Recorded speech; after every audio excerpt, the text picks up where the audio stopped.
Hati pa rin ang pananaw ng maraming Pilipino kaugnay sa paggamit ng mga contraceptive para sa pagpaplano ng pamilya. Pero obserbasyon ng isang health worker, tumaas daw ang bilang ng mga teenage pregnancy o nagbubuntis ng dalaga nang itigil po yung pamimigay ng mga contraceptive sa ilang health center. Balita natin ni Maki Pulido. Bago na ibalik ang supply ng mga libreng contraceptives nitong nakaraang buwan lang, ilang taon ding ipinatigil ang pamamahagi nito sa mga health center sa Maynila. Sa panahong yon, natural method ng family planning ang tinutukan kahit marami raw humihingi ng artificial contraceptive, ayon kay Dr. Joseph Tabernilla na naka-assign sa Dapitan Health Center. Sa kanyang obserbasyon, tumaas daw ang teenage pregnancy sa sineserbisyohan nilang lugar. Makakatulong siguro to sa mga constituents natin. Kaya kadalasan ka nga dito mga nagpapacheck up, may iwasan na sana yung mga teenage pregnancy, saka yung mga unwanted pregnancy. Actually. Kaya natuwa siya sa pagkakapasa ng Reproductive Health Bill.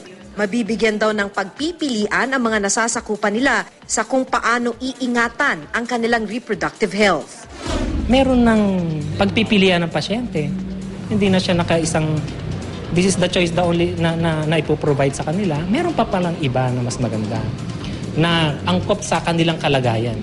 Si Eden Malyares na nakatira malapit sa health center, ngayon palang bibisitahin na raw niya ang health center para pag-aralan ng iba't ibang paraan para planuhin ang kanyang pamilya. Ayaw na raw niyang dagdagan ang dalawa niyang anak dahil sa hirap ng buhay. Ang mas kasalanan nga yung mag-anak ka ng mag-anak tapos sabay mapapabayaan mo, hindi mo mapapag-aral, di ba? Yung bibigyan ng magandang kinabukasan.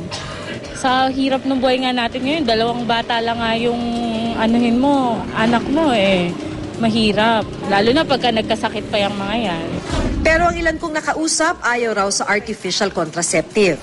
Ano kaya kung hindi na kailangan yung mga depensa, kundi mag-control lang talaga yung lalaki. Ang lalaki na mismo mag-control. Walang artificial. Sa sarili ko, ako na lang po gagawa ng paraan para hindi dumami mga anak ko.